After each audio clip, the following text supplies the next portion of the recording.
All right, folks, I got 6 o'clock. Please silence your devices and your cell phones. So at 6 o'clock, I call this meeting in Saginaw City Council to order. Please rise for the pledges. I pledge allegiance to the flag of the United States of America and to the republic for which it stands, one nation, under God, indivisible, with liberty and justice for all. Honor the Texas flag. I pledge allegiance to thee, Texas, one state, under God, one and indivisible. Thank you. Please be seated. 2C is the invocation, and we have David Hunter for that. Yeah. Welcome, sir. No, that's okay. Good evening, Mayor and City Council. My name is John Morris. I'm the new music minister at First Baptist Church, and I'm very humbled to be praying tonight to open this council meeting. Let's pray. Lord, I pray for this council meeting tonight. Lord, give the council members wisdom and guidance as they deliberate on the items before them. Lord, may every decision be righteous in your sight for the benefit of the city and the city of Saginaw and for your glory. Lord, we lift up all the emergency responders to you. Lord, please cover them with your love, mercy, and peace as they seek to help others. Lord, send down your blessings on our police and firefighters who so generously devote themselves to helping by protecting others. Grant them courage when they are afraid, wisdom when they must make quick decisions, strength when they are weary, and compassion in all their work. When they are called to aid both friend and stranger, let them faithfully serve you in these neighborhoods. And Lord, finally, I ask you to send forth laborers to every neighborhood. Let your light shine throughout every neighborhood, school, storefront, and church. Let the gospel permeate every part of this city and break through every area of darkness. Lord, we humbly pray for revival in this land, and I ask all these things in faith, knowing that your word says one man can chase 1,000. Lord, that the mighty name of Jesus spoken by one with faith is enough to transform a city. Lord, we ask all these things in the name of the Father, and of the Son, and of the Holy Spirit. Amen. Amen. Thank you, sir. Item 1D is audience participation. If you want to speak on any agenda item, please see the city secretary to fill out a form. The only exception is the public hearing at 4. I will call for folks to speak. You don't have to sign up for that. Moving forward, we're at 2, so the consent agenda. 2A is action regarding resolution 2024-08. 2B is action regarding resolution 2024-09. 2C is action regarding individual project order with Kimley Horn. 2D is action regarding individual project order with Kimley Horn for Phase 3, McElroy. 2E is action regarding project order with Kimley Horn for McElroy 12-inch water line. 2F, action regarding individual project order with Kimley Horn, Amendment 2 for the North Old Decatur. And 2G is action regarding 5-year extension of Atmos Energy franchise agreement. Questions, comments, concerns on the consent agenda? Yes, Mary. I just had a small comment on 2C. Would you like to pull 2C? Mm-hmm. Let's pull 2C, okay. Then I'll entertain a motion for 2A, B, D, E, F, and G. Mayor, I make a motion that we approve 2A, B, D, E, F, and G as presented. Brack, second. All right.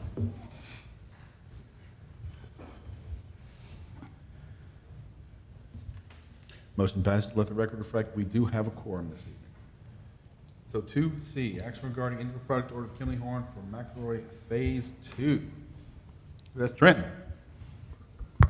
And if, I'm not requiring him to go through this whole thing. I just have one comment. But if he wants to go through the whole thing, I just wanted to say that under task 1 and 1D, you mentioned having at least 2 town hall meetings. And I think they would be very well attended, and I think the community would be very interested in going to those, but I think they need to be widely publicized in enough time for people to find out about it and just really do a good job of advertising whoever that would be, so that people will know that we're having those discussions. Yep, we'll work with Pedro and his team and make sure that those are publicized and well attended. Any other questions on 2C? If not, I'll entertain a motion. Mayor, I make a motion that we approve 2C as presented. All in favor? Please cast your votes.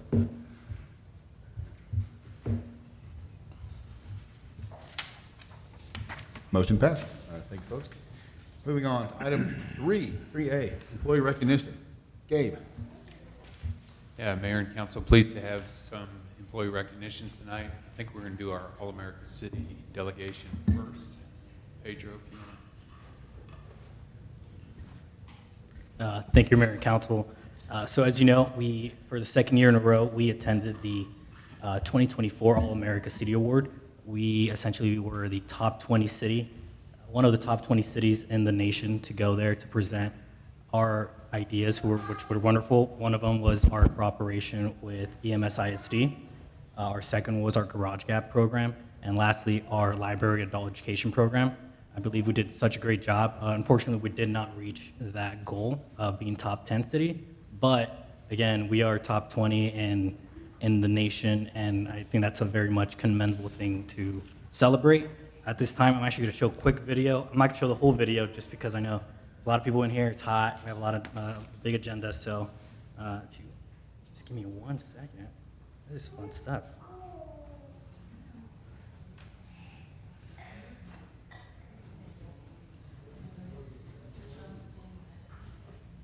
City Awards. Saginaw is a finalist for the All-American City Awards for the second year in a row. We got a great story we're going to tell them.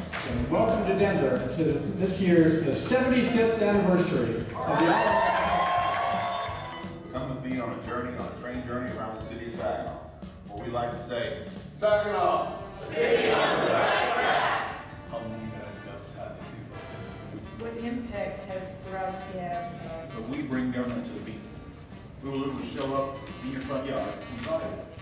How are you feeling before the presentation?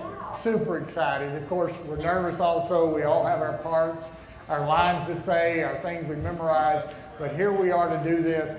Feel real good about it, man. Our diversity, our integration with our parts of our institutions, man, it's just wonderful.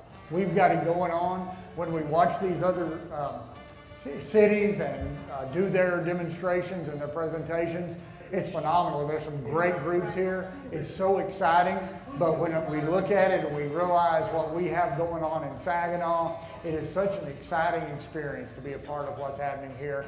It's thrilling, but it's also motivational. It makes us realize what we do have and how much is going for us in the city of Saginaw. This year, the subject is democracy. We're going to highlight our work with the school district, our collaboration with the school district, our Garage Gap program, and our citizenship learning, English language learning program with the library. So 3 really strong projects that we feel good about.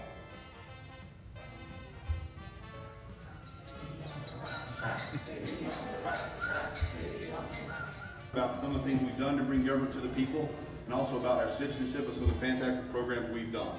A language learner becoming a citizen. We also work with the city on initiatives such Only does the city offer English classes, they also offer GED prep and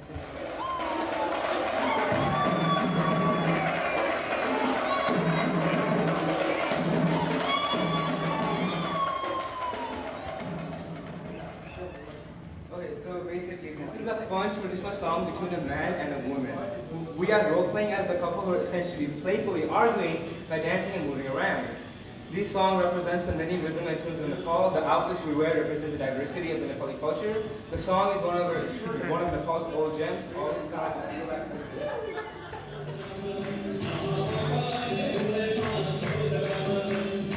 I think that's a good stopping point there. If you want to watch the whole video, check our YouTube channel. Like and subscribe, I believe. But I wanted to stop there because, yes, we had the mayor dancing on stage in Denver. I got lots of compliments on that, Thank you, I'm just saying, so, I did my best, but Trajan and his mom were outstanding. I'm going to transition up to the podium now.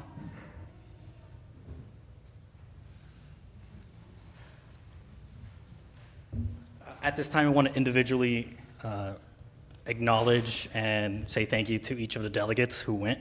And once your name is called, if you could come up to the front so we can take a group photo. And the first one is, it's the mayor. So Mayor, if you want to come up and grab your awesome certificate. Councilmember Lawson as well represented the city. Luisa Pina, which I think she is not here right now. Mayor Pro Tem Paul Faligi. Sam Sun, if you want to grab your, I want to have a stack up here. Sam, come on up. Rosario Regina. There you go, Sam. She's not here? Okay. David. I know I saw David. Yusi. Linlin. Janet. So, David. There's both of yours. Janet. Love your shirt, Janet, by the way. Sir Jean. Nirmala. There you guys are.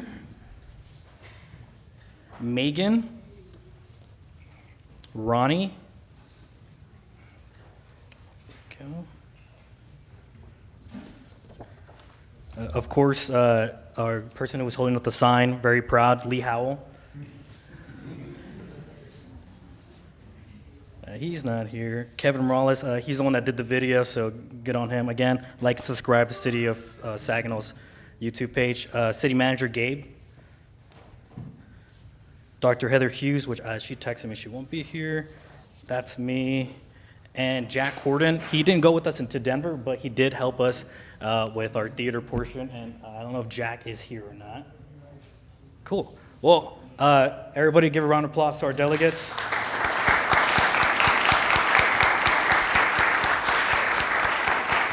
And we're going to take a group photo, so if we could scrunch up just a little bit. I got to go grab my phone.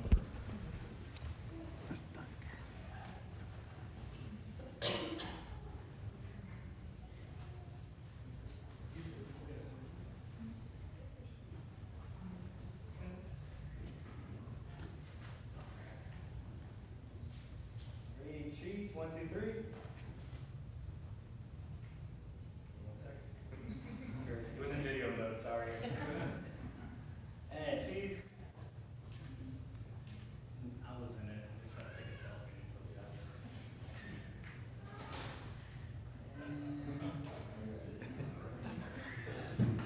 You want Jack to take? Oh, I think we got it. Oh, okay. Show him how to turn it on.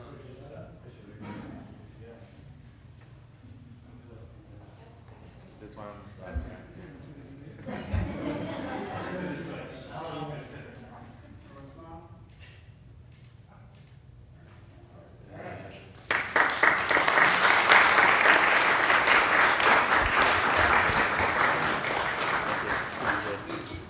Big thanks to Pedro as well.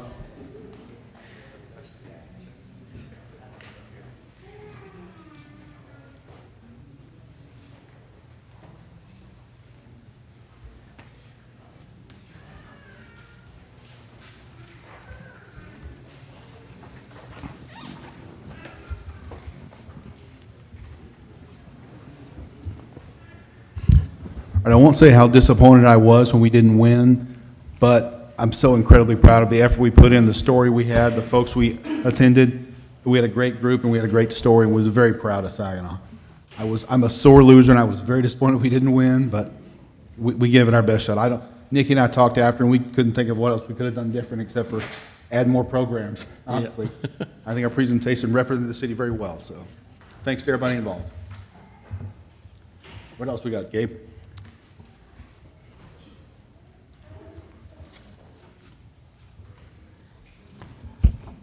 Thank you, Mr. Mayor and members of council. It's one of the greatest honors that a chief has is to recognize their employees, especially through promotions. So what we have tonight is 2 promotional recognitions that actually took place back in August of 2023. So we're a little behind on getting this recognition done, but it's never too late to recognize tremendous accomplishments from our staff. The promotional process is challenging and consists of several tasks to include a written test on both policy and law, oral interviews, and presentations of an assigned topic. These individuals excelled in their promotional process and warrant this public recognition. Their desire to take on leadership roles and additional responsibilities to help improve the quality of policing in Saginaw is commendable. The first recognition that I have is for the rank of sergeant. The patrol sergeant is the first-line supervisor in the field.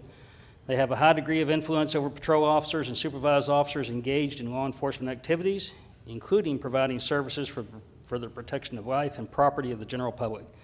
The patrol sergeant ensures that adequate staffing is present on shift, that policy and laws are adhered to, and serves as the face of the organization on a daily basis. They provide guidance and successful resolution to police calls for service, and at times are the highest ranking individual on duty. I'm proud to introduce Dustin Mayhew. Dusty, if you can come up here to the front, please.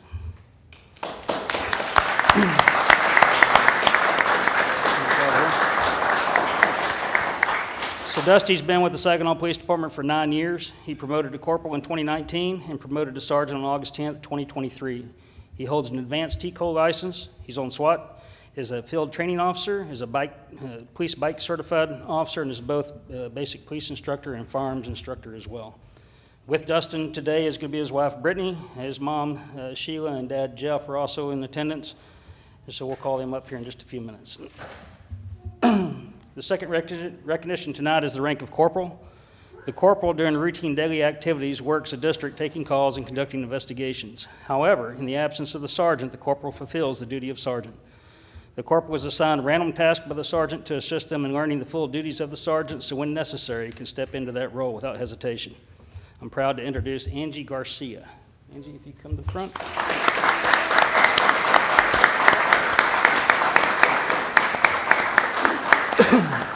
So Angie's been with the Saginaw Police Department for more than 11 years. She holds an advanced TCO license. She serves on the Saginaw PD Honor Guard. She's a field training officer and is training and assigned as a crisis negotiator. So we have big events, and she's actually the one trying to talk people down off the big cliffs. So with Angie today is her daughters Vanessa, Valerie, and Monica, her son Marcus, her mom Rachel, and significant other Mike.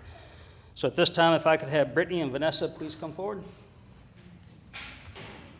They will be conducting the actual badge pinning for their loved ones here. So go ahead and step up. If you would like to go ahead and pin the badges on your loved ones.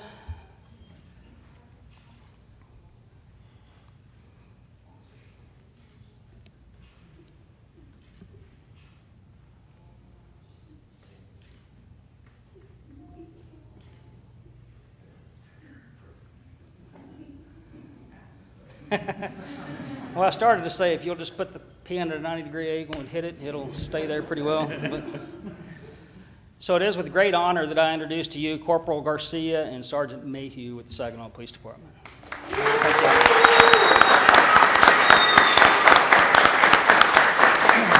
You want to get some photos? If I can have the extended family step forward real quick too for the photo op so we can get them in here.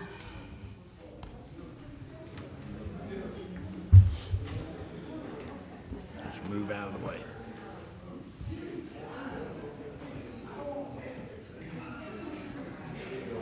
I thought she didn't pin it all the way. It's supposed to go through the skin, then clasp it so it won't get away.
Congratulations.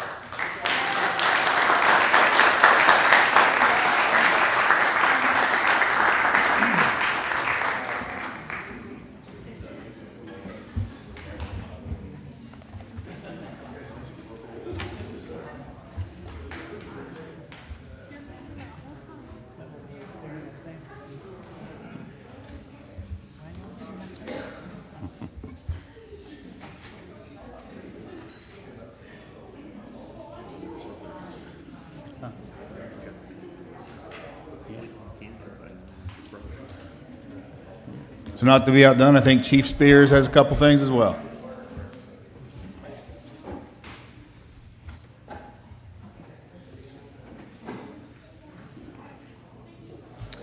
Good evening, Mayor and Council. Congratulations to our brother and sister in the police department. In April, we had several promotions within our department. At a previous council meeting, if you'll remember, we recognized some of those individuals. Tonight, we want to take the opportunity to recognize another one of our staff members that was promoted. Tanner Harris, we'll get you to come up front with us, please. Tanner came to us by way of Crowley Fire Department. He has 3 years tenure with our department and 10 years tenure in the fire service. Tanner holds an intermediate firefighter for certification among many others. Tanner was promoted to the position of apparatus operator. As the title implies, the apparatus operator is the primary operator of the fire apparatus, responsible for getting the crews quickly and safely to an emergency incident. They're responsible for the readiness and accountability of the apparatus, all the equipment on it, knowing all the controls is second nature and how to operate all the equipment. They are also charged with acting in the lieutenant role in their absence. And in most cases, they're the go-to person for the lieutenant on the shift. Here tonight in support is Tanner's wife Taylor and their son Jack, so we want to ask them to come to the front as well. Hi Taylor, hi Jax. So we're going to get them to pin the badge on Tanner real quick, and then after that, we're going to have a little swear-in oath. See if we do it without poking him, it's okay. Looks good. All right, Tanner, we're going to do the oath, okay? You ready? So raise your right hand, repeat after me. I state your name. Solemnly swear as a member of the Saginaw Fire Department to courageously and faithfully serve and protect the citizens of Saginaw, our surrounding communities, and my fellow brothers and sisters in the fire service. I will abide by the policies, regulations, and laws of the department, the city, and the state of Texas. I fully acknowledge and accept my duty to act, to put myself in harm's way, and extend all effort within my power,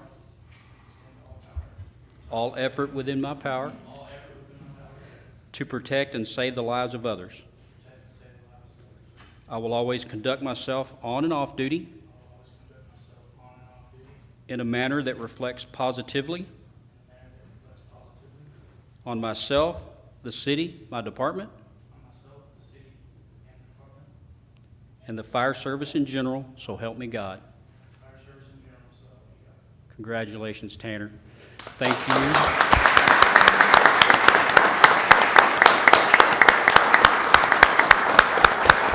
Don't run off yet. We're going to take a picture, but I do want to say thank you, Tanner, for selecting our department, our community to serve in, and thank you to your family for their support in the fire service. You can't do this job without it, so it's vitally important. We're going to get a picture real quick, okay?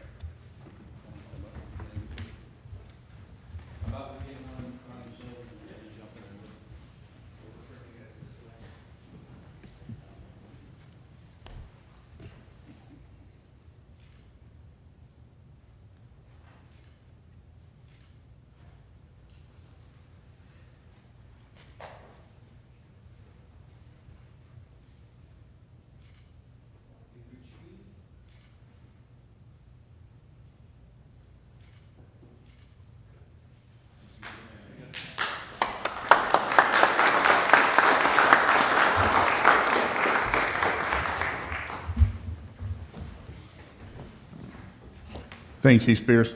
Anything else, Gabe? All right. Excellent. I love that we've added this recognition to our city council. It's get some positivity out there and recognize some great employees is awesome. Item 3B, 6-month update on Northwest Emergency Communication Center. We're thrilled to have Chief JT here. Welcome, sir. Thank you, Mayor and Council. We'll get a presentation put up here for you. It's a pleasure to be back with you and update you 6 months in on NWCC. It's been awesome. It's everything that we hoped it would be and has performed in every way that we thought it would perform. So I'm excited to share this update with you. It's an expanded version of the report that you receive each month on the performance of NWCC. This just takes it and puts it all together so you can see a bit of a trend and the direction that we're moving. Maybe. There we go. Just to take you back to the official launch of NWCC on February 1st, we held the ribbon cutting. It was well attended. It was really great to see not only elected representatives from each of the communities, but to also see association representation from Texas APCO and Texas NENA there. You can't do something like this without outside support and mentorship and guidance, and we're very fortunate to have had both organizations with us every step of the way. And then, of course, we couldn't have done it without Tarrant County 911, who are one of our greatest supporters. So it was great to see everybody there and supporting this initiative. I want to take a minute to introduce you to the team. Since launching NWCC, we have made some promotions within the Communication Center. Whitney Moore, who has joined me here a couple of times, she's on vacation now, but she was promoted to ECC manager. And then with me tonight is Aaron Harner and Haley Slover, who were promoted to ECC supervisors. They each oversee half of the comm center. And then we have a wonderful team that works beside our leadership team, who gets everything done every day. These are the voices that you hear when you call into the center. Some of them are familiar faces, and some are probably new faces. Joining us from Saginaw was Nicole and Jolynn and Sydney.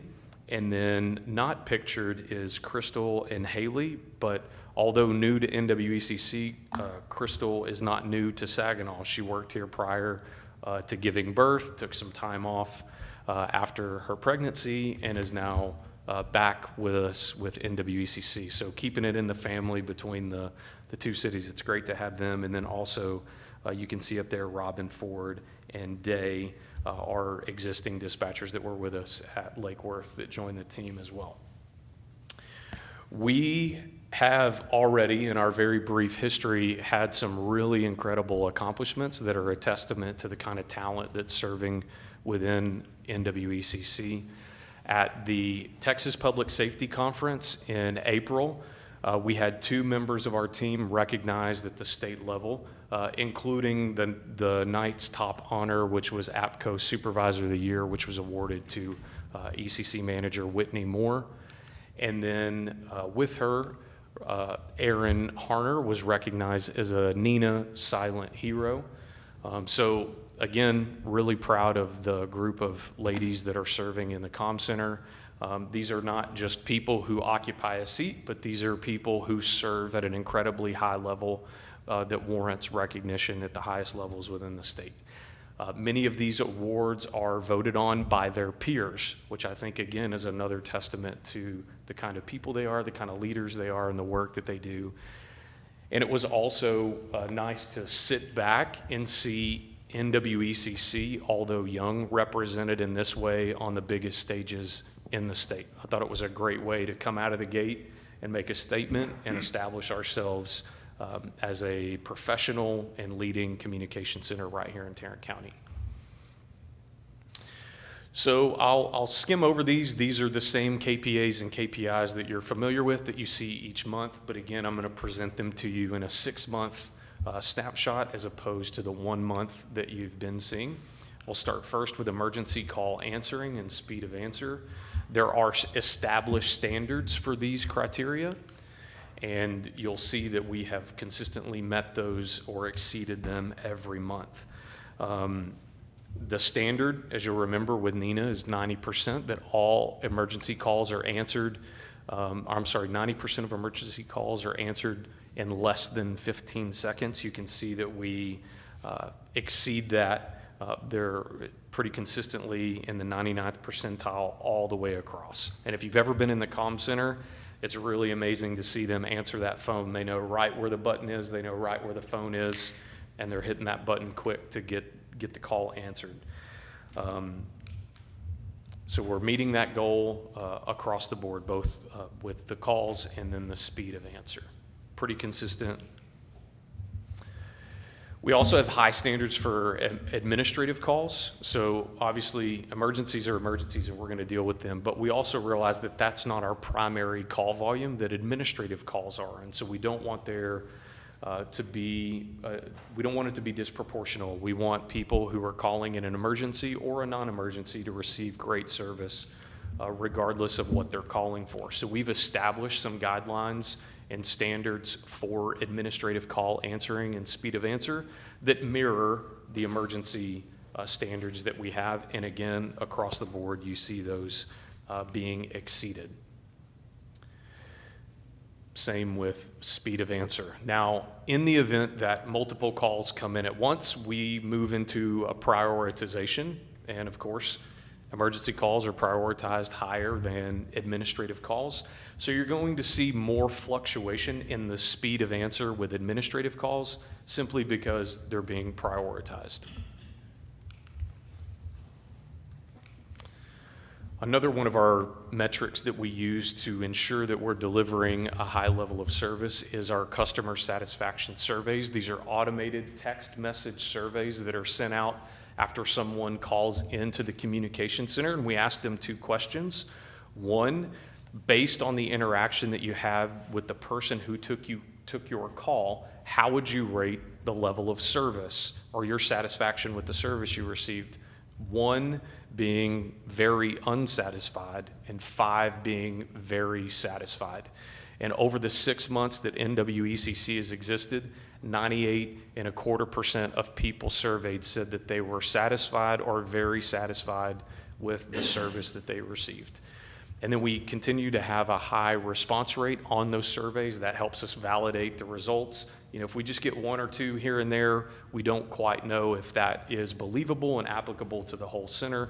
But because we have a response rate of around 30%, we believe that those results are statistically significant and believable. And they're consistent every month. Another metric to ensure quality service is our quality assurance program. Every month, there are 660 call taker evaluations that are conducted and individual KPIs associated with call taker evaluations, 660 per month of those. And then there are 600 dispatching evaluation KPIs. So in total, over the last 6 months, you can see that there have been almost 4,000 call taker KPIs assessed, and then 3,600 dispatching radio evaluation individual performance metrics assessed. Overall, over the last 6 months, those scores remain very high and within acceptable ranges. Those outliers that you see, like a low score of a 65, that is one of those evaluations, those 660 per month that stuck out. And of course, when we see things like that, we step in and correct them. The important thing is that we're doing these reviews and we're identifying things that occur if they need improvement. But as you can see, everything is looking spot on. Call volume is an area where we have seen a lot of change over the last 6 months, specifically with these last couple of months. For June, for example, what this graph represents is the average calls per hour between 8 a.m. and 8 p.m. represented by month. So in June, between 8 a.m. and 8 p.m., NWECC triaged 358 calls per hour. That's about 6 calls a minute. They are very, very busy, and they still maintain those high customer satisfaction numbers and continue to meet our expectations for performance as found in the quality assurance checks that are being done. Yes, sir. Is that combined emergency and administrative calls? Yes, sir. All calls. Okay. Yes, sir. So why is June so much higher? Is that normal? We don't really know, to be honest with you. Everything that we're doing in a combined environment is new for us. We do expect to see higher call volume in the summer. It's just, kids are out of school and things are busier. But what we're doing right now is just trying to assess what is normal. And so we're seeing it trend in the, up and to the right, and we'll evaluate it next year and have data to compare it to see if this is normal. That is one of the reasons why, if you've seen, NWECC is advocating for folks to not call 911 to report fireworks emergencies. We're trying to leverage our public outreach platforms to lessen this load during peak times, and we can do that. One of the ways that we can do that is through education. So that's why we've been doing that. This is about the end of my presentation, so happy to transition to questions if you have them. Any questions, Council? I got a couple. Go ahead. So are you tracking the percentage of emergency versus administrative per month? And are you seeing spikes in the emergency calls at certain points of the year? Like, would you say the higher call volumes is more emergency calls, or is it more administrative calls, or are you breaking down the data that way? Yes, sir. We do look at both separately. I was not able to present it to you on a 6-month basis, but I do send that to you each month. It's towards the end, and it will plot emergency calls, administrative calls, and then total calls on the same graph. If you go back, and I'll figure it out, but I'm not an Excel whiz, I'll figure out how to put it all together. But if you were to print out each one of those slides and lay them out on the table and look at it, the pattern is a lot the same. Of course, there are little, there are different peaks at different times, but when you look at the 8 to 8 window, there is a sharp trend up during that period of time and a fairly significant taper off at about 8 p.m.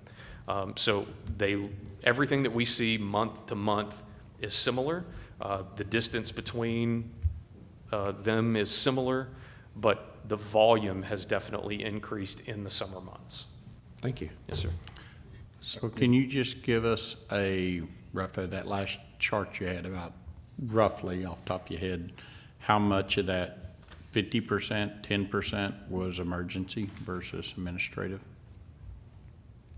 I will have to follow up with you on that. If I got back to my computer, I could pull the charts and the data.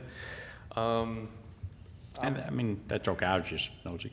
I would say 30% maybe of call volume is emergent and 70% is not emergent. Does that sound about right? Okay. I like them. They're the experts. I like them. That's right. That's There you right. go. So 30% emergency, roughly 70% non-emergency? Yes, sir. Okay, good. The other couple questions I had was on really like this, like your KPAs. Awesome. You had mentioned you all had made some corrective actions, things like that. Can you give us some examples of things you've done to because you're already doing good, so now it's really hard to get better when you're really this close, but maybe some examples of things that you all have tweaked. You've looked at it today and said, oh, we need to tweak this, whether it's training, picking up something different, something like that. Sure.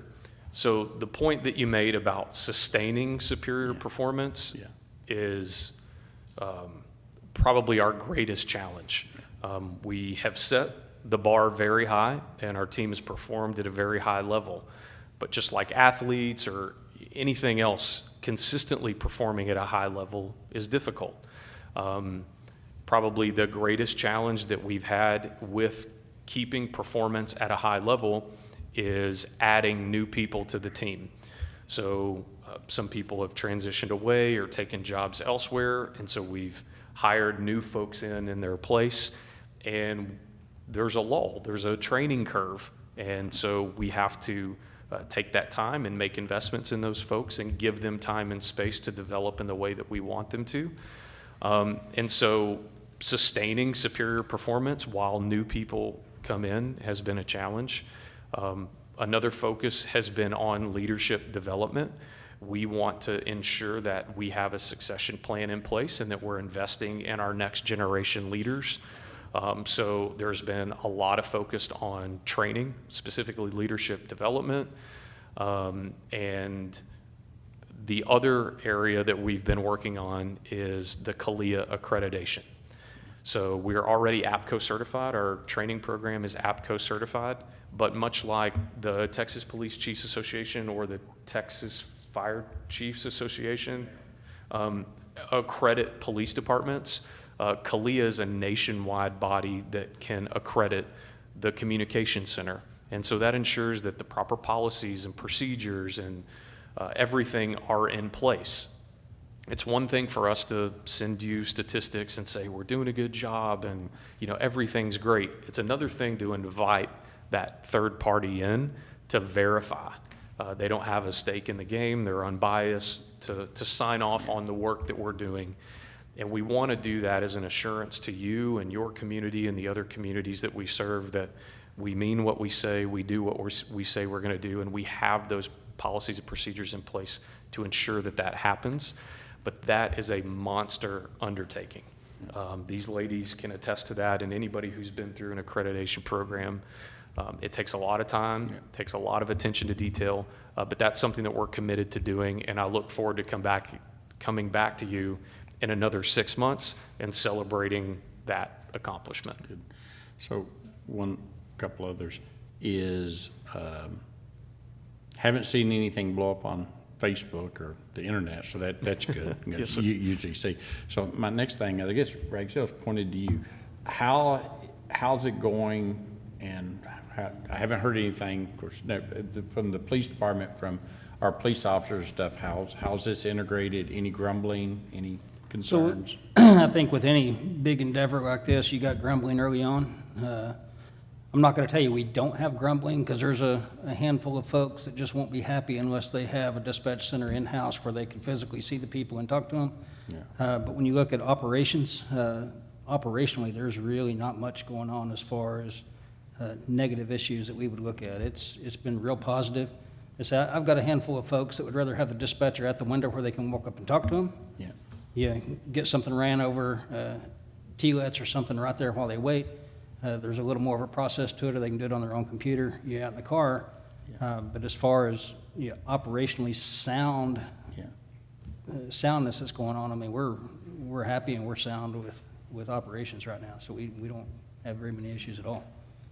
Appreciate it. You mentioned you've had some turnover and attrition.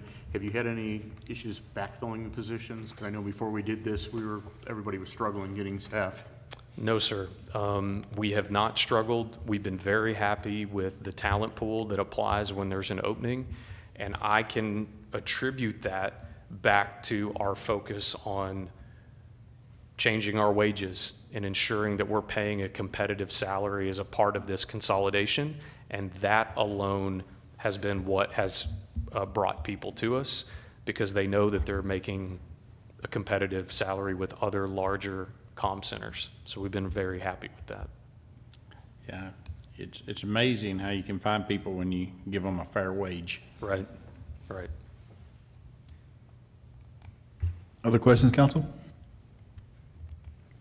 Good. Thank you, sir. Yes, sir. Really Thank appreciate you. your time. Thank you to all y'all for great work. Keep it up.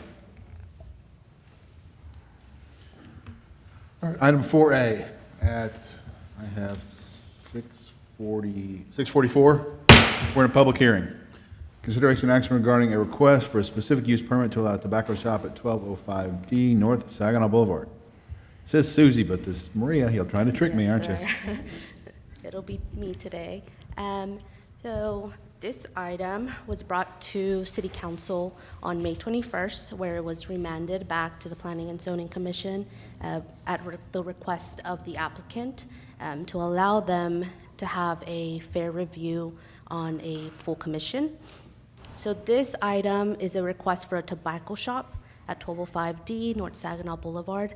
The applicant did clarify that the majority of the sales would be gummies, cigars, and vapes, with the tobacco sales being restricted at 16%. Staff did receive 2 letters of oppositions from neighboring businesses. Yes, sir, Albertsons and Joe's Pizza. And after the clarification from the applicant, they still oppose the permit. Staff right now recommends denial of the tobacco shop due to the history that the city has had with previous tobacco shops being permitted, as well as it does not align with the intent of the Saginaw Boulevard district that is in that area. And PNC reviewed this, and they recommend denial as well. Do you have any Dr. Brin, you want to questions? explain to us what the situation would need to be, please? Right, so the recommendation for denial from P&Z will trigger the supermajority vote requirement of council. In this instance, where you have one absence, it will take a unanimous vote in favor in order to overrule P&Z's recommendation. Thank you, sir. Anything else? No, sir. All right, I will real quickly. So I have the 2 here. One is from Albertsons, their real estate manager, David Harden, opposing this. The second one is from Joe's Pizza, my buddy Max. I don't know how to say his last name. I'm sorry, Max. Max Danusha? Anybody know? Max is it? Danusha. Good man, Joe's Pizza. Again, not good for food business. So that's our local, the local businesses around there. Questions, council? Comments? Yeah, I looked online today, and we've already got 5 vape shops in the city, and to me, that's 5 too many, and I'm strongly opposed to us having another one. Nikki? Yeah, what's a gummy? I've seen them advertised, stuff like that. I mean. Yes, sir. So the applicant is not here today, so I can't say any specifics on the sales, their product. I'm not quite sure that I can explain that to you. Anybody know what? They have CBD oil. Is it just one? So the gummy really is like a gummy bear, but it's got the product into it, the less than 3%, so you get it through consumption of gummies. So it ain't the gummies like you can buy in California or Vegas, is it? I'm sorry? It ain't the gummies like you buy in California or Vegas? No, sir. Not supposed to be anyhow. You hope not, okay. But it does have CBD, because CBD is legal in Texas, a certain percent. so. Up to 3%. Right. Yes, has to be 3% or less. Okay. Other questions, council? Thank you, Maria. All right, so this is a public hearing. Anyone from the audience is welcome to speak from on this item right now. The microphone is open. All right. Then at 6:48, I will close this public hearing, and I will entertain a motion. Mayor. Paul, you want to make a motion? Mayor, I make a motion, we deny the request for the specific use permit for our tobacco shop at 1205D North Saginaw Boulevard. Valerie, second. All right. Please cast your votes.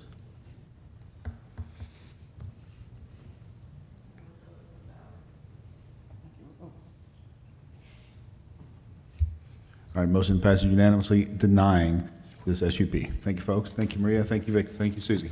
Mr. Mayor, if I can interject real quick. Yes, sir. I said 3%, it's actually 0.3%. Just want to clarify that for the record. 0.3%? 0.3%, yes, All sir. right, thank you. Appreciate that. All right, moving forward. Item 5A, consider action regarding award of contract with Basswood Boulevard pedestrian and traffic improvements. Trenton Tidwell, City Engineer.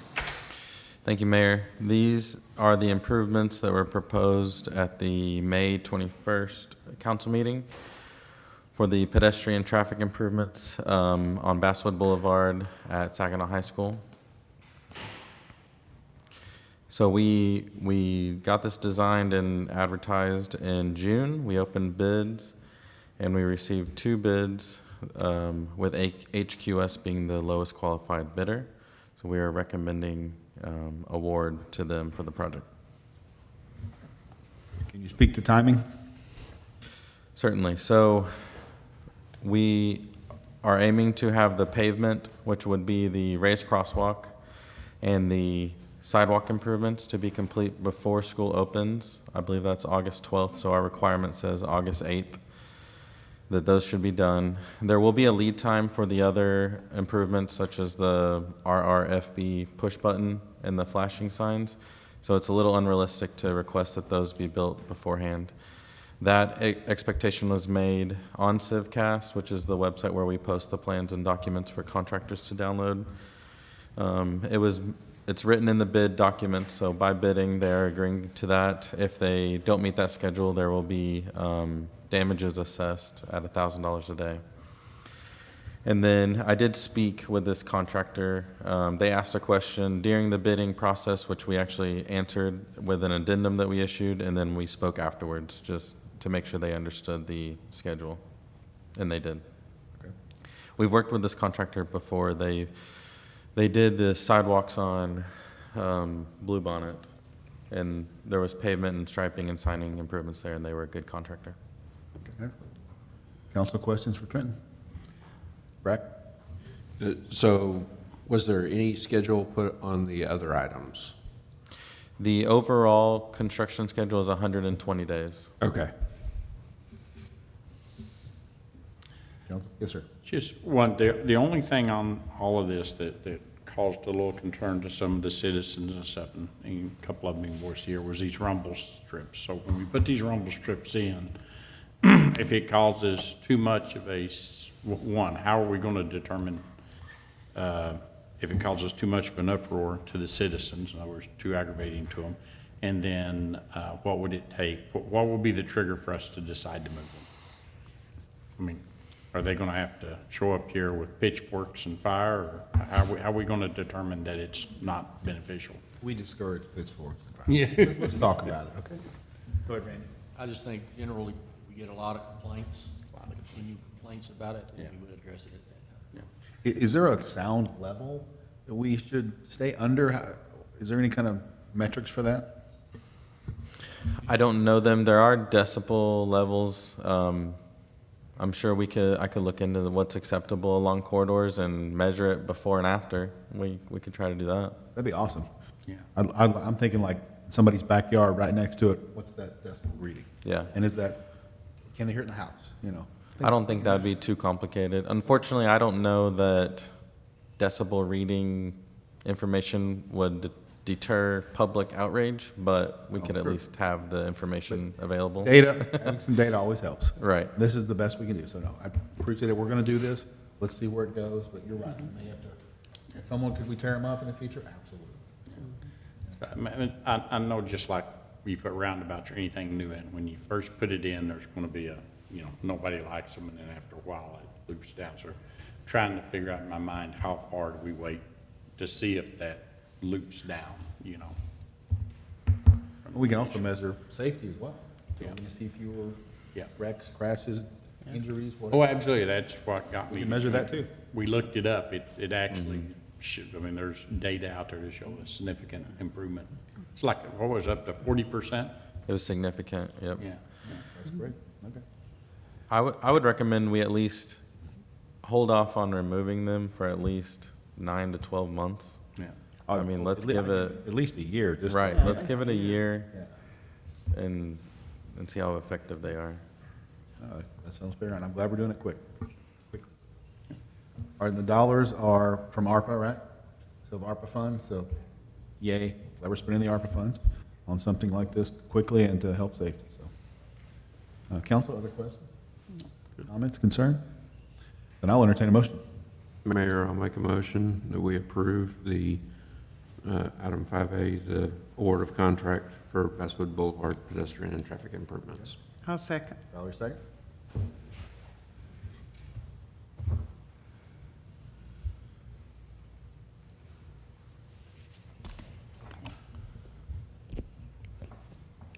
Motion passes. Thanks, guys. Let's make it happen. All right, moving on. Item 5B, capital improvement plan update. Trenton Tidwell.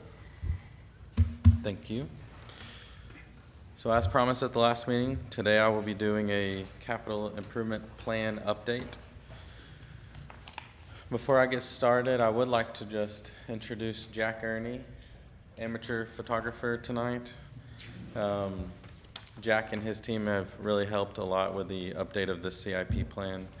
And Jack does a lot of the work behind the scenes with his team on updating the maps and the GIS data. So he's working on a really cool project right now with Susie of incorporating all the record drawing information we have into the GIS portal. So that it'll be a lot easier for city employees to access that information online. And luckily we have a lot of interns to help with that this summer. Okay, so there are 6 categories I want to walk through tonight: water, wastewater, drainage, community facilities, parks, and streets. So I'm gonna just get rolling, and if you have questions, feel free to interrupt. Every year we like to update the population projection. Last year, it continues on trend. So if you look, it's basically another 10 years that will grow steadily that we anticipate until we reach build out. And at that time, we'd expect it to plateau around 33,000. For the water side, we have finished the 2 booster pumps. So the northwest booster pump obviously is on the northwest side of town for the standard, the square, improvements. And then the belt mill pump station is on the north side, obviously for the belt mill. So those have completed this year. We have a handful of projects on the CIP plan for water. I'll touch on a few that we anticipate starting soon. So tonight you approved the IPO for number 4, which is the McElroy 12-inch. So that'll extend the 12-inch water line that's west of Knowles all the way to Old Decatur. And that'll help open up those 2 vacant lots that are on the north and south for development.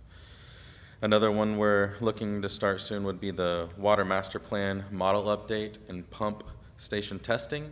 So that'll help us really understand, as we reach that full build out, what other improvements are needed to serve the city, and then which upgrades will need to happen at the pump station in the near future.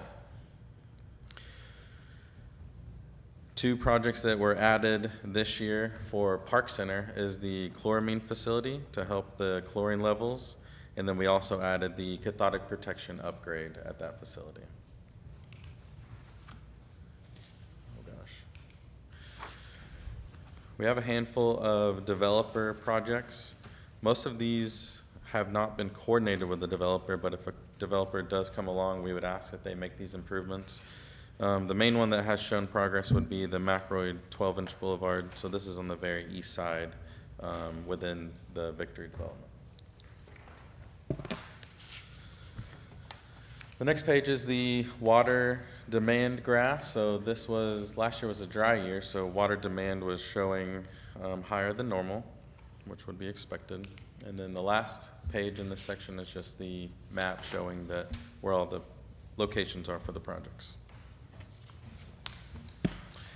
I'll jump to wastewater. So wastewater only has 1 project, the Fairmont 12-inch sanitary sewer. This project has been under design. It is finishing up design. The last piece that we're working out is the coordination with the property owners for easements and right-of-way and their blessing. So once that's approved, we can move to construction. We're hoping to start construction next fiscal year, and that would last through 2 fiscal years.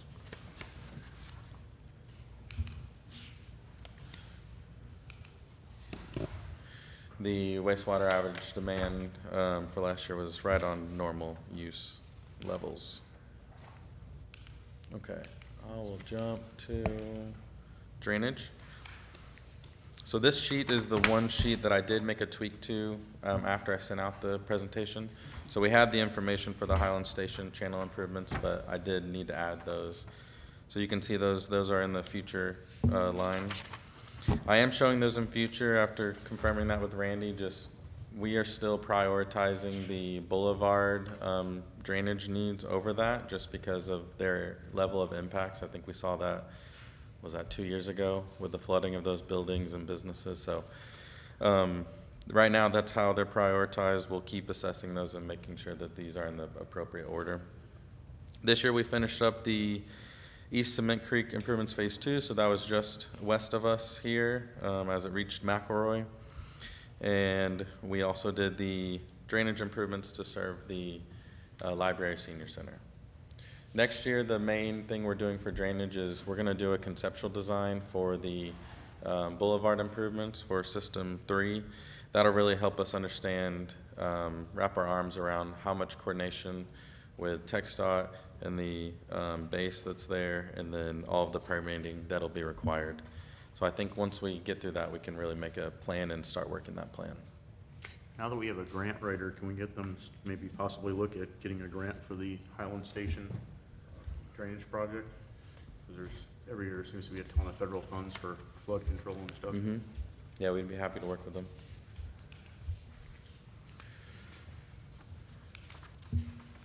Community facilities had a lot of action this year, so we finished the last phase of the ADA transition plan. I know on the goals, priorities for this year is the sidewalk gaps. So we've started that list and we're working through those, and we'll continue to work those and then put them in the CIP as we move forward. The Senior Center and Library obviously has started construction, so I'm showing the breakdown of the numbers between this year and next year on there. And then there is a list of future facilities for consideration, with the main one that we bumped up would be the Public Works facility, the library remodel next door.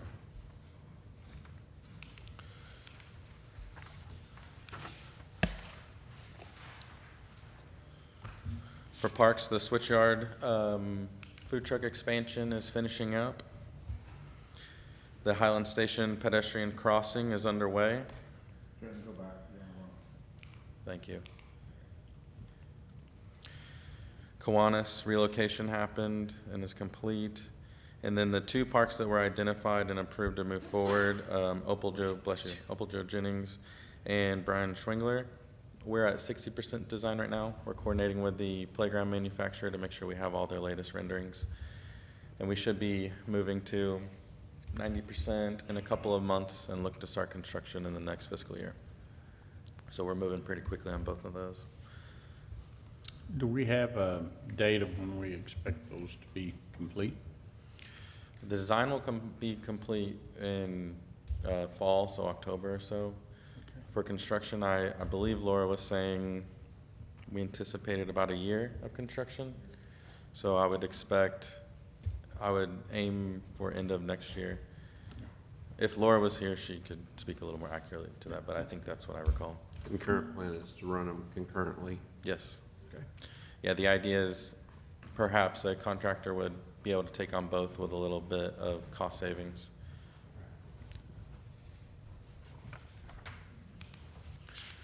Okay, streets. We talked a lot about these at the last meeting, so I won't belabor it too much. What do I want to hit on? Tonight you approved the IPO for McRoy Phase 3 and Phase 2A. We will continue to work on those designs from the conceptual design that we did recently. And then Old Decatur North is a project that we approved the amendment tonight, so we can continue that effort and hopefully move to construction early next year. We have reached out to City of Fort Worth for that project, and they said they'll get back to me if they're interested in funding, extending the limits up to Park Drive. So I'm going to stress to them that we need to make a decision quickly so that we can stay on schedule and budget. The other project I'll highlight is the CDBG sidewalk. So this was approved, I believe, earlier this year. We submitted applications in January, and we've already collected survey and we've started design for this project. It's southern at Bluebonnet, headed to the boulevard that connects to the shopping. We had also mentioned talking with the ISD about filling the sidewalk gaps. So we reached out to them, and we have a meeting set up for next week to talk to them about that. Good. Yes, ma'am. What about that Blue Mound and McElroy intersection? That's that number 14 concrete I'm sorry, percentage. number 14. Is that part of the CIP? Blue Mound and McElroy.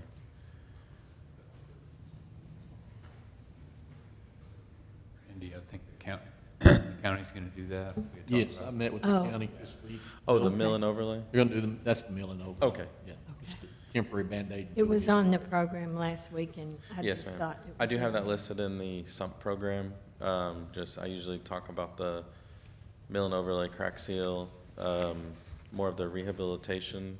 I moved those over to that side of the Okay. presentation. Thank But you. yes, sorry, it is in there. Okay. Okay, so those are the projects we have going on now. Come on. There we go. We do still have a list of projects that I presented to y'all last meeting, talking about options for the future, and then not the mill and overlay, but the realignment that would be built by the developer is listed in the developer section. Okay, so this is the sump program. We have listed on there, let me flip to it. A new set of streets for the crack seal program. McRoy Phase 1 is listed under sump B, C as the mill and overlay. And then also McRoy closer to the boulevard. Yes. Can you go back to the map and This- explain the difference between the red and blue map and the green and red map? Yes, so the red and blue map is asphalt and concrete. Okay. And then the green, yellow, pink, magenta, maroon is the conditions, the PCI pavement condition index. And we have a program where you can dive into this. It'll show you every street, the history of the street, whenever it's been milled and overlay crack sealed.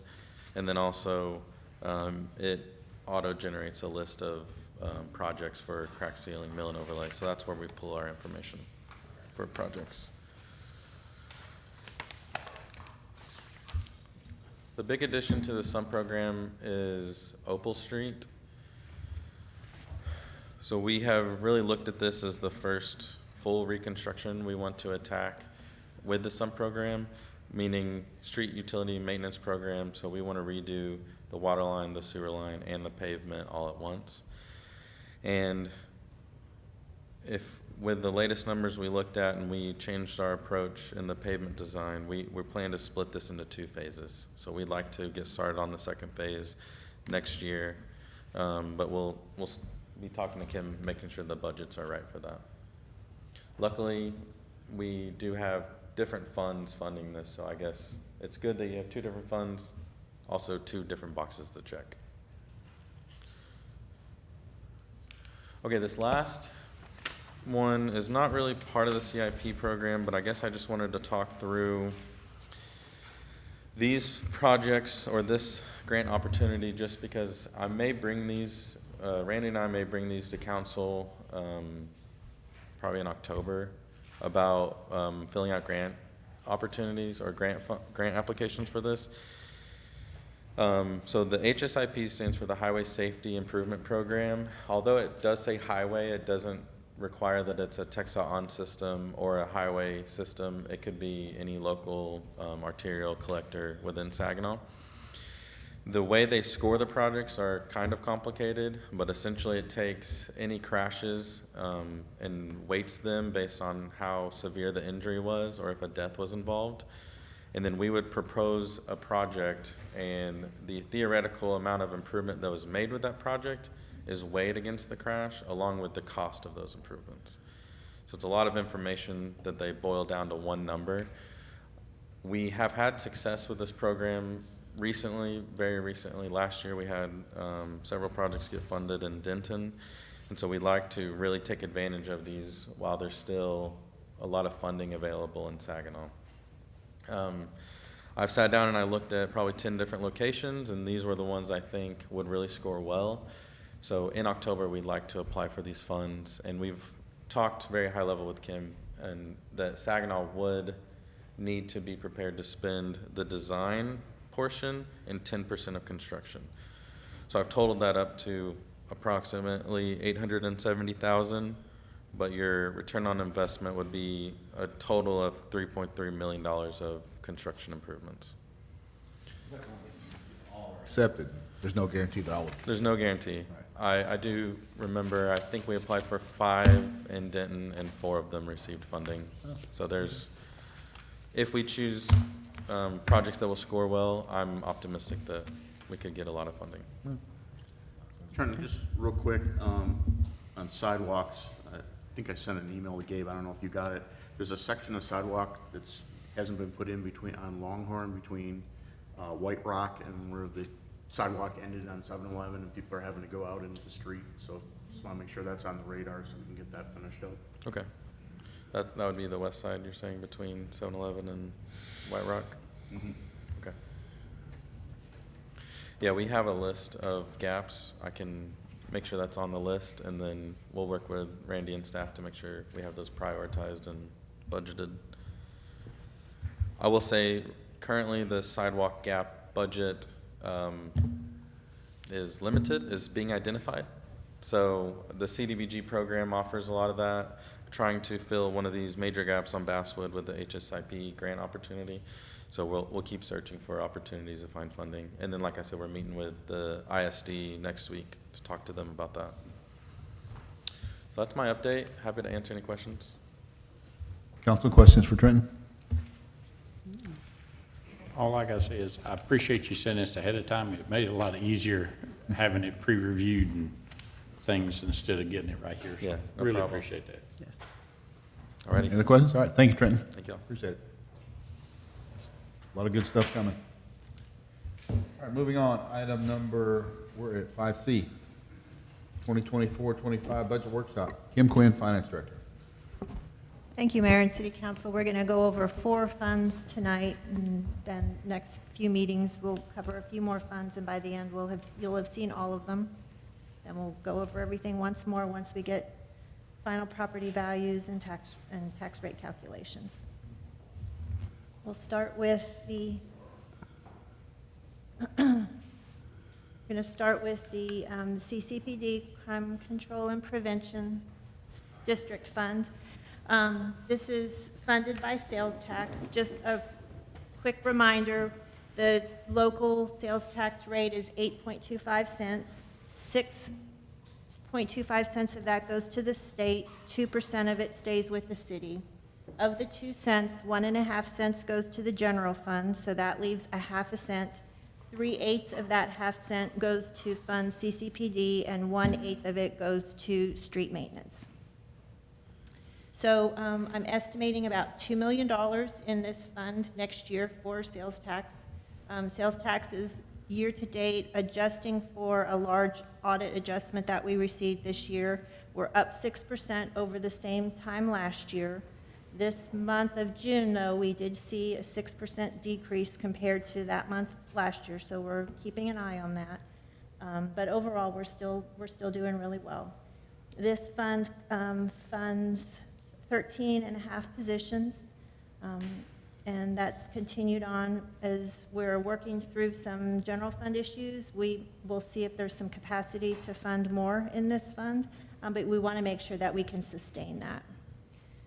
There's also the regular vehicle replacement. This next year, we'll be replacing 3 patrol vehicles. We'll continue with the radio replacement program to replace 5. So we're doing that gradually so that we don't have to replace all of them at once. We replace them gradually so we don't end up with a huge expenditure, and it's covered, and it's just an ongoing expense. A one-time expenditure here is proposed to be covered parking spaces for 25 of the city vehicles. So it would be a covered parking awning over at the PD's parking lot. The requested funding for that, estimated cost of that is about $125,000, so that's included for next year's budget.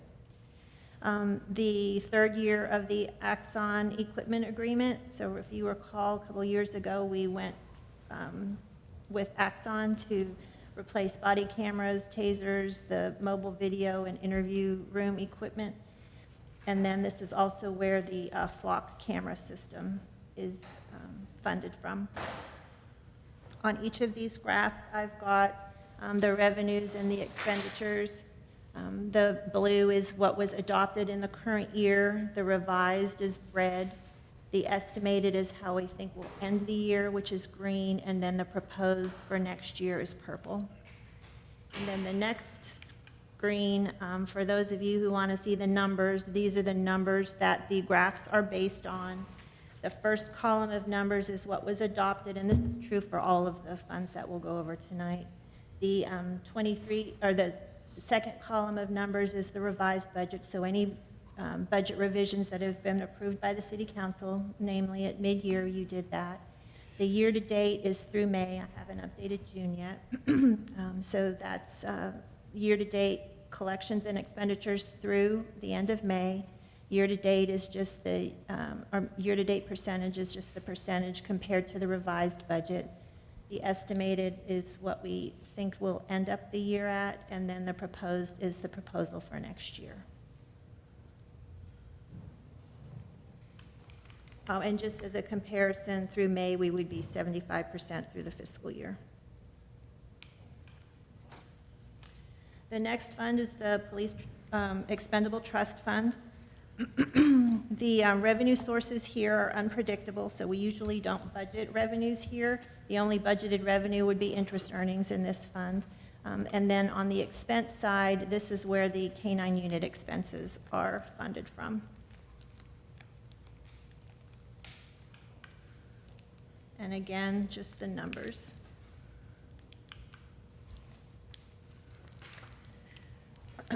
The street maintenance fund, this is again funded with the 1/8 cent of sales tax.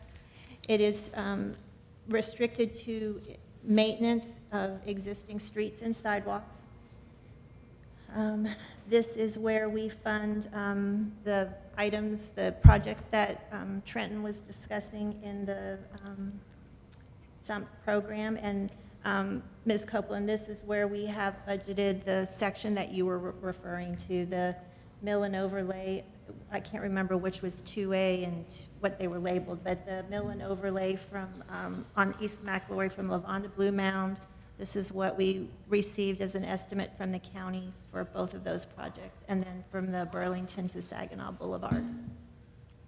And then also included is the project, the paving part of the project that Trenton just discussed as far as the Opal Street reconstruction.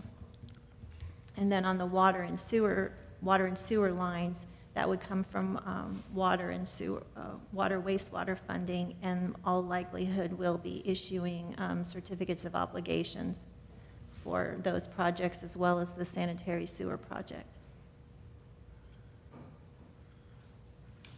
Again, I'm not going to go into the numbers, but I'm happy to answer any questions. This is the numbers behind the graphs.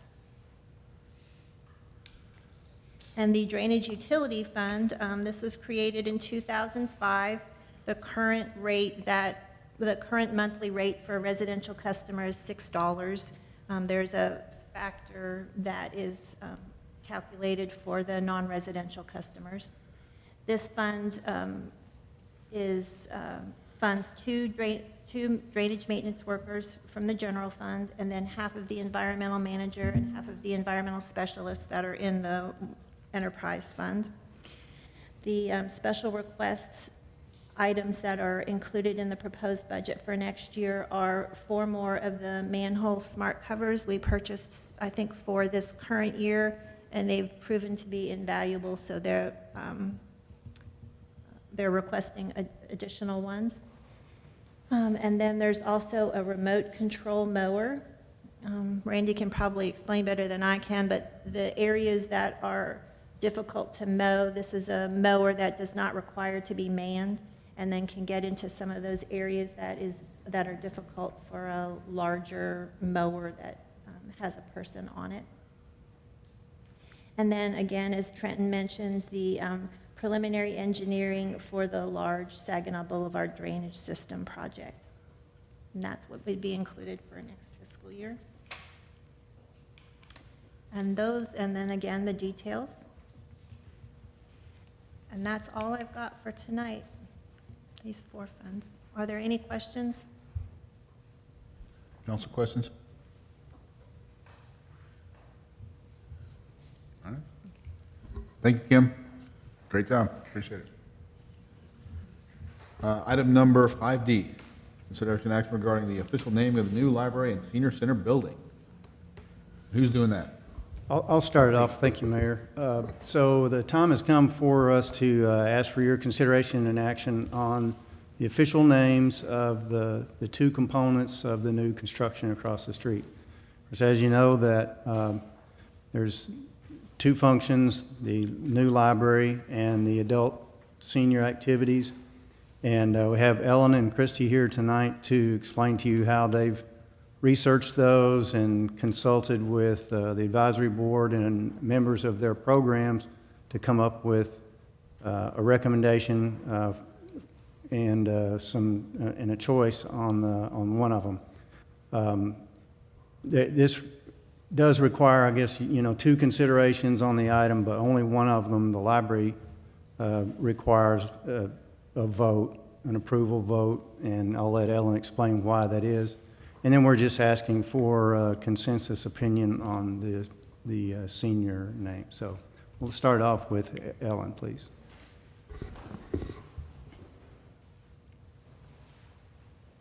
Hi there.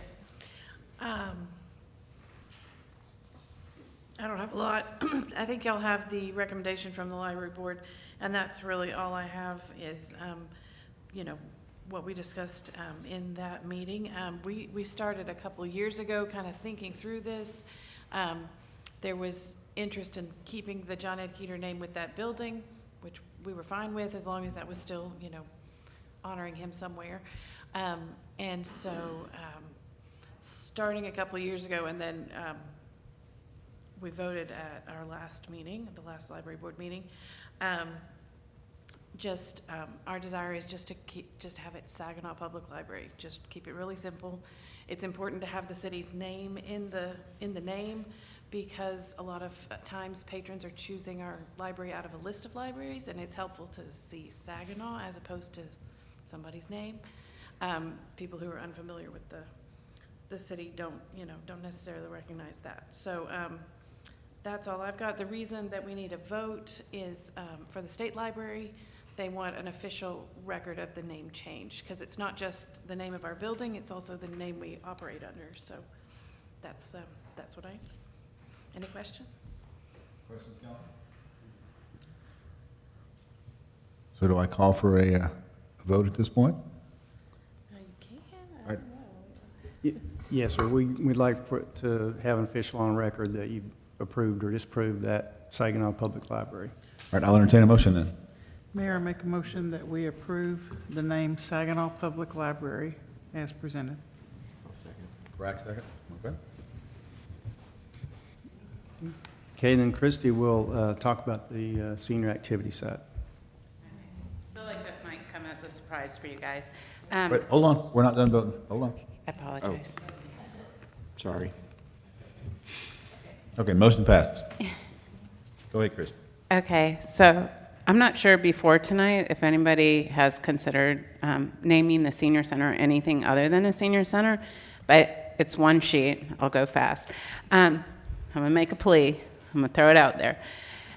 First, good evening, Mayor and Council. I'm here tonight to briefly talk about naming the new senior center. Why should you consider naming the center something other than the Saginaw Senior Center? Social media tags are part of the world we live in now. The upcoming 55-plus community does not want to post that they're at a senior center. The term senior invokes feelings of elderly, not lively, or active, or social. You've probably noticed that the shift in naming of retirement communities are now being named active adult communities to cater to that next generation of 55-plus. I think we should rename the Senior Center into the Saginaw Activity Center for 55-plus. Why? Because it's more reflective of what we are now. It is not just a place to have a cup of coffee, play cards, or bingo. Yes, we do that. But we also have a multitude of activities and programs, including art classes, exercise programs, socials, seminars, and much more. All of these activities are key to the next generation. The baby boomers like to come to an event, a class, and to a program and then go. They don't stay all day. So two experts, I'm going to quote here, there's two examples. A Place for Mom says that, quote, since the stigma of aging persists, some centers are also rebranding by removing the word senior from their name. People don't want to be labeled, whether it's baby boomers or older adults.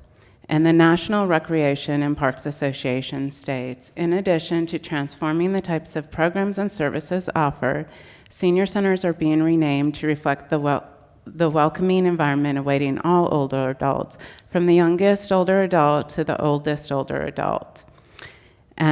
Another question that has come up for me is, should we name the interior rooms after people in the community or have fun names? We did talk about it, but we think it's going to be more confusing to our users. In our situation, it may be best if we stay with descriptive names such as the fitness room, exercise room, arts and crafts room, game room, the grand hall. We just think that would be easier on a functionality basis. Now, there is one last option, and I'll explain it a little bit, is it would give us a cute name, something, for example, like The Depot, the Saginaw Activity Center 55+. And why The Depot? It's catchy, it's short, it incorporates Saginaw's histories with trains, and the Texas State Railroad website states, quote, the depots are where the fun starts. Many attendees have now retired and are free from the constant demands of raising their children and are working full-time, or from working full-time. They're ready to start a new chapter in their lives. I often like to think our center is where their fun years with a focus on themselves start. We're a place to try something new, like a new craft, or watercolor painting, or learning to sew, or even boxing or Tai Chi, or making new friends, or just focusing on healthy aging. We have many fun activities, classes, and programs that they may not have had time to explore before this stage of their life. Hence, the depots are where the fun starts. So, it's spaced out a lot. Mayor and council, whatever you choose, please consider not labeling it a senior center. Grand Prairie opened a huge and very successful 50+ center and called it the Summit. Keller named their recreation center Keller Point. Richland Hills named their rec center the Link. Mansfield named their activity center the MAC and their senior center, quote, the Senior Lifestyles Program. Southlake Senior Center is located inside the Mark. I know most of these examples are recreation centers and not senior centers, but the concept is the same. Catchy, short, cute name. We would not be the first in DFW to make the transition from the outdated senior center label, and the cost to change it now before new senior center signs are ordered is ideal. I think that our attendance success, as many other senior centers are failing, is because we embraced change. We changed with this generation by listening to their wants and needs. I think it's now perfect timing for the name to change too. Thank you all for your time. So when you said the depot, what did you say after that? So, and I'll pass it out, but I did a little example because I think the concern was if we do something that's long, it's going to take up too much space for a sign, but you could just write the depot and then like in a little box underneath, write Saginaw Activity Center 55+. It's a quick, descriptive way. It doesn't have to be a ton of verbiage on a sign. But I know my seniors that tomorrow we have 253 seniors coming to my 4th of July party. Some of them are not going to go on Facebook and say, I'm at the senior center. They're not going to do it. That's just a thing they won't say, but that is where they are. But if they were at the depot, they could tag it on Facebook and say, hey, I'm at the depot, look at me with my friends. I know it doesn't seem like a big deal to you guys, but I have literally 55 years I have people that come in and say, I turned 55 this week, I gotta join, I've been watching you on Facebook. So I do have a lot of young seniors, and the term, that label, senior center, is just getting way outdated. And if you Google senior centers, when you start looking at a lot of the northern states, you're going to see a lot of different terminology used, but you're not going to see that term senior center any longer. I agree with that. Thank you. Thank you. And I think we have changed what we are a lot. So the first choice you had was a senior activity center for 55+. Yeah. You envisioned the sign saying Saginaw Activity Center and then for 455 plus underneath, or just 55 plus? So if you don't name it like something cute or short, catchy, I get it. That might have been too much of a leap, but even if it was just Saginaw Activity Center and then like the 55 and then the plus sign, you know what I mean? Or Saginaw 55 plus Activity Center. Mayor, Yes, sir. why don't we just let the seniors pick? Because I tried that and it was, I tried that. I put that together. I put a sheet together and I was like, come up with some great ideas. And Why can't, Come up with a short list and have them vote on it. Lee, I forwarded those to you. Lee, what do you think? Well, it was all over the place. I mean, we had, But if you come up with a short list. well, and say, pick. she is she's presenting the short list. I mean, the Saginaw Activity Center and. After listening to what you said, I would like the Depot 55 plus activity center, doing the 55 plus well, why before couldn't you, activity center. I do just a not question. like 55 plus. Okay. Remove Okay. 55 plus, Well, I'm okay. Why can't Well, you put Saginaw Activity Center for 55 and over and put the Depot in the middle or something? The Depot, call Yeah. it the Depot. I mean, yeah, I don't know if the seniors all love the depot or not. That was just my general, I came up with that and did Why the don't you research like on that. 55 plus? So, Just I out of mean, curiosity. I just threw it out as an, Just don't like age numbers, and two, nothing personal, the lifespan is increasing, and who knows, in 10 years, maybe a senior won't be 55. I mean, I'm over 55, and I don't consider myself a senior yet. I'm still young and I am dumb. too, me too, Yeah. so yeah, there you go. Yeah, The so- only thing I can say that's good is that your insurance rate goes down, and I was so excited. so I understand your concerns with the number, the 55. I consider Because I have my countdown on my clock. I'm turning 50 next week, and I did research on that, and a lot of the senior centers start at 50, which I oppose, and 60. So I get it, but since so many start at different, like the hugely popular, the Summit in I'm going to say the wrong town, Grand Prairie, they're 50 and up. So, you know, it's hard to not put a number when we are actually a number. But it doesn't have to be in our name. But if it just says activity, and I agree with you, it's all up to you guys. I consider. But if it says activity center, well, I have young people coming wanting to do crafts with me, 20-something-year-olds. If they don't see a number, that's all automatically going, whoop, not you. You could put it little. That's what I'm talking about. I consider the name, I'll be honest with you, I consider 55 more of a negative connotation than calling it senior citizen. Oh, really? Yeah, absolutely. I Okay. have no problem calling it a deep cut, whatever you want, but I mean, it's, Yeah. I would. Mary, go ahead, Mary's got her. Very patient. Yes, as a card-carrying member of the Yes, you are. Saginaw Senior Center. She's very loyal. I think I can give some input. Please. I do think those are good ideas. Now, I do believe the 55 is necessary. Not only because we have to advertise what the ages are so people will know, but also I think if it just says senior center, at least in my generation, we visualize that as 90-year-olds. You know, if you just say senior center, you envision a very old, you know, very elderly group. But that 55 tells people, hey, you can join this. What if next year we decide to move it down to 50? Now we gotta pay to put a big ass new sign up there. No, we just We're not going change to the 5 do from that. 0, mark that 5 out. Oh, put a good, 0 get up there and there. get some spray paint it.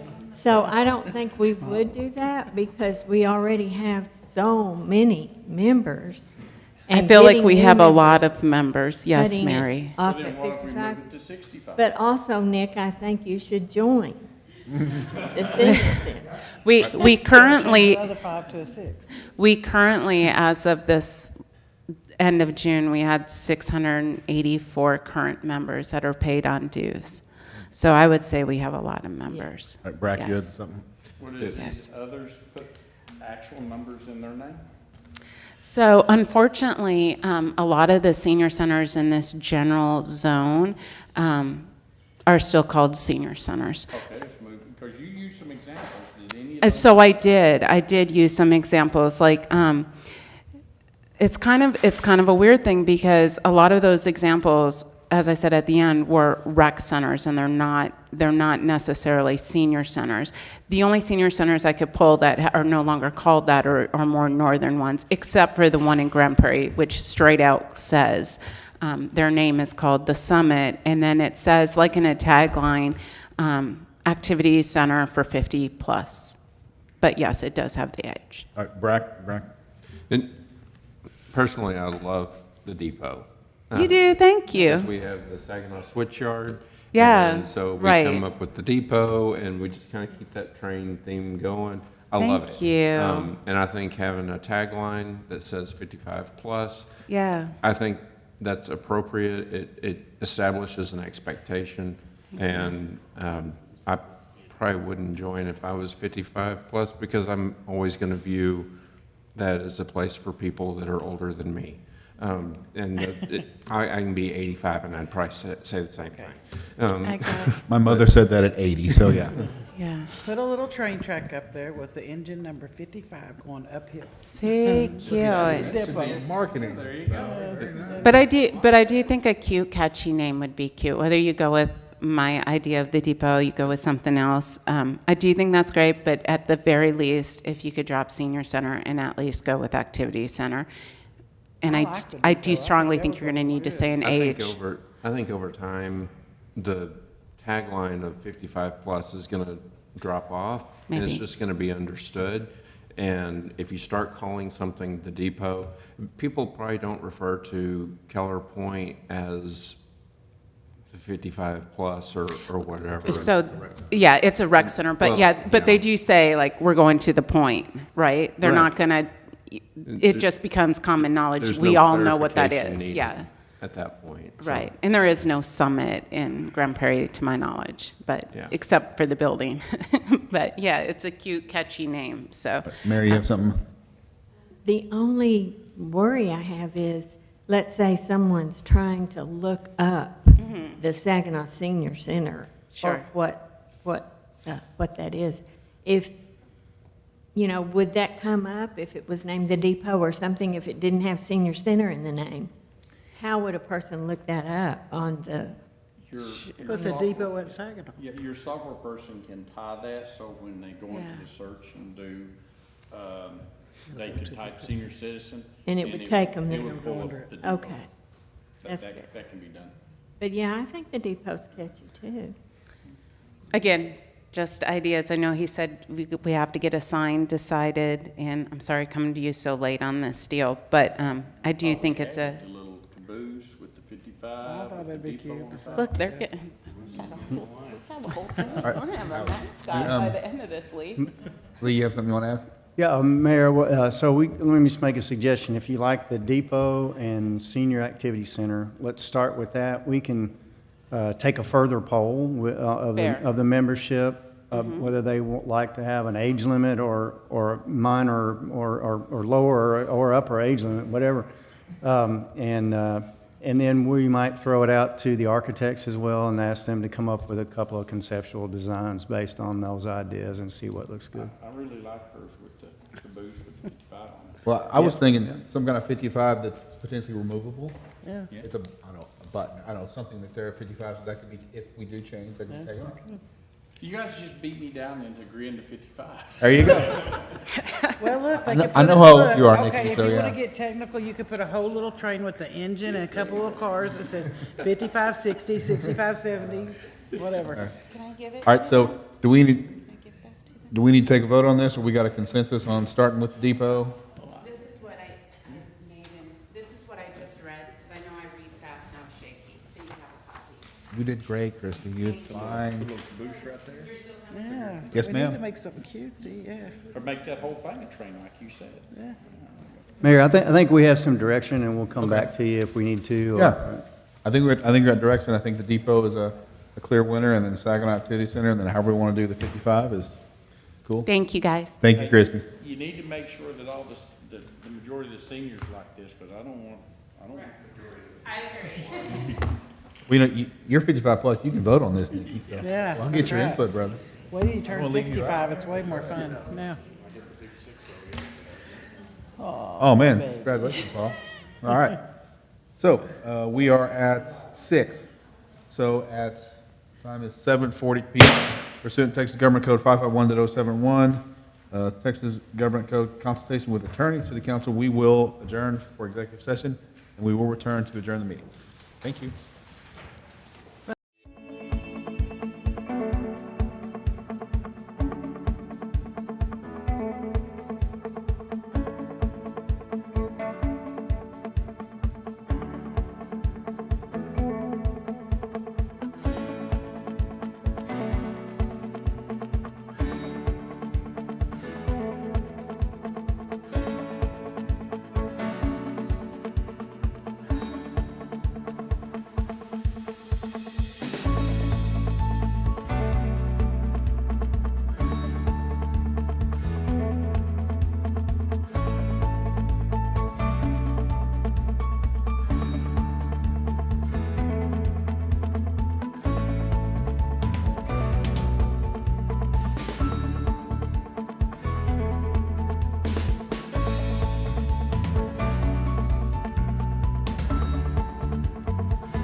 Got everybody?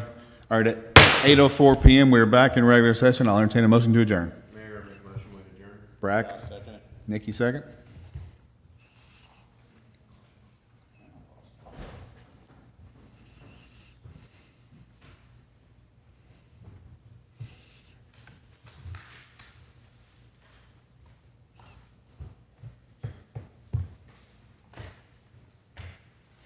Motion passes. Then at 8:04, we are adjourned.